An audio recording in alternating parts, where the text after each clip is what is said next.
as a champion of people's rights, that he sought to rein in the powers of the monarchy, and that he was a great statesman. However, he was also a gambling addict, a womaniser, a debtor and a dandy.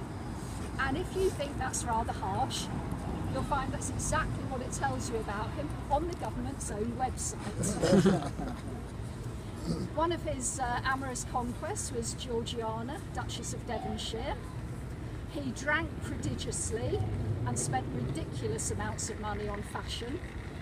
He was bankrupted twice in the 1780s and had to be bailed out by family and friends for the rest of his life. But despite this, he was forgiven many of his sins because of his personal charisma and his growing reputation as a champion of freedoms. So, for that reason, he was also an implacable enemy of King George III, whom he saw as an aspiring tyrant who was trying to dictate to Parliament.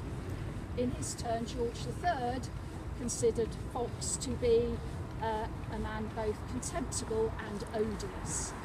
The relationship wasn't helped by the fact that the king held Fox responsible for being the heir to the throne's tutor in debauchery, and he let it be broadcast that most of the heir to the throne's failings were down to Fox, not the least being tutoring him in vomiting in public. So, Fox's early life. He was born in 1749, a member of the aristocracy, the second surviving son of Lord Holland. He was educated at Eton and Oxford, but from a very early age, his father inducted him into a life of extravagance and dissolute behaviour.